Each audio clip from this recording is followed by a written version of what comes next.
They sent a cop to my front door and told me to hand over my house keys. He said it calmly, like it was already a done deal. What he didn't know was that the woman standing just a few feet behind me, listening to every word, was about to end his career with one move. I still remember the exact sound of that knock.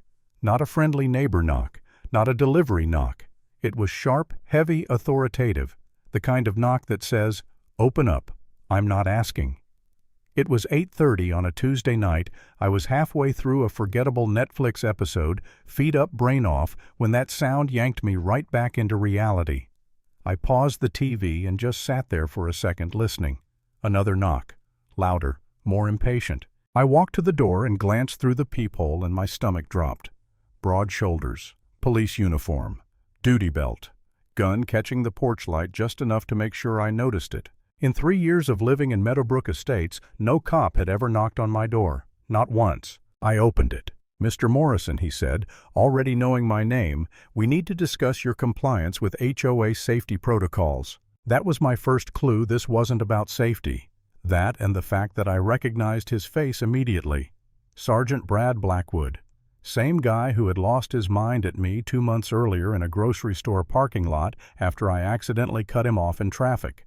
Same guy who flashed his badge like it was a magic spell and screamed about respect until I filed a complaint with his department. And now he was standing on my porch. He held a clipboard like it was a warrant, pages clipped neatly, official-looking letterhead at the top. He didn't ask if now was a good time. He didn't explain why a police sergeant was doing HOA business at night. He just stepped slightly closer into my space like he was daring me to object. "The association now requires emergency access information for all residents," he said.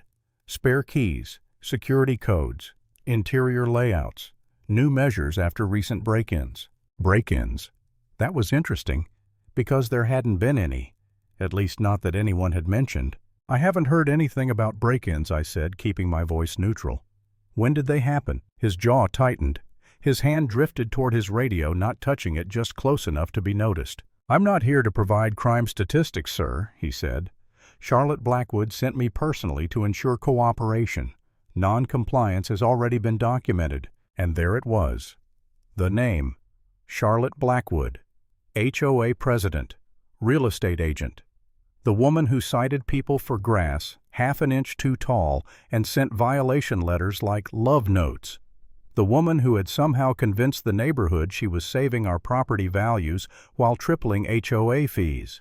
Also apparently his wife. Something clicked in my head so hard it almost hurt. I looked down at the form he handed me. It asked for everything.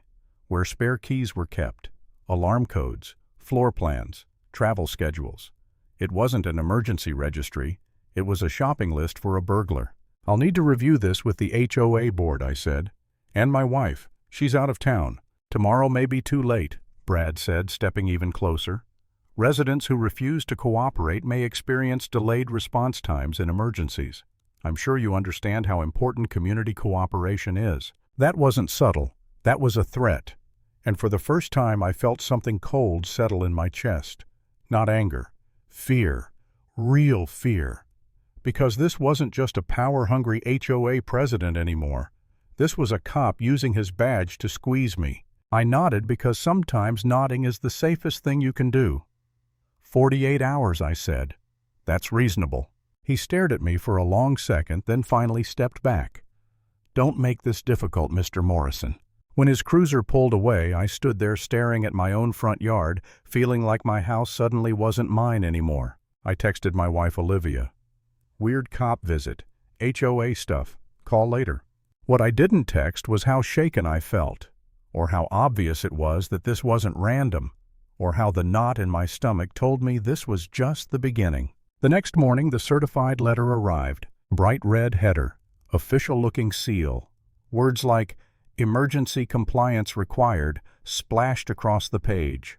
It was signed by Charlotte Blackwood, HOA President and Community Safety Coordinator, a title I'm pretty sure she invented herself. Same demands, same threats, 24-hour deadline. I spent that day spiraling between anger and doubt, Googling HOA authority, reading horror stories, Talking to a lawyer who confirmed what I already knew but still needed to hear, none of this was legal, not even close. But knowing that didn't make it easier, because knowing your rights and enforcing them are two very different things when the person pushing you has a gun and a badge. Brad came back the next day, this time with backup. 3 cruisers, neighbors watching through curtains. He didn't knock. He pounded. Final opportunity for voluntary compliance, he said. Failure to cooperate may result in arrest for obstruction. Obstruction. Of what? A made-up investigation. A fake emergency. I wanted to scream. Instead, I asked one simple question. Under what legal authority are you demanding this information? I am the legal authority, he said. That was the moment I realized how dangerous this had become. After they left, surveillance cameras appeared around the neighborhood. One pointed directly at my house. HOA emails started flying. Whispers followed me down the street. Neighbors stopped waving. A woman I'd chatted with for years crossed the road to avoid me. And for the first time, I broke. I sat on my couch that night staring at the wall and honestly wondered if I should just give them what they wanted. Hand over the keys. Let it end. I questioned myself. What if I'm wrong? What if I'm the problem? What if fighting this makes everything worse? That's when Olivia called. She listened quietly as I told her everything. Then she said very calmly, "They are violating your civil rights. Document everything. Don't give them anything. I'm coming home." I didn't know then what she really meant. I just knew her voice grounded me. She landed late the next night. We spread the letters, the forms, the recordings across the kitchen table.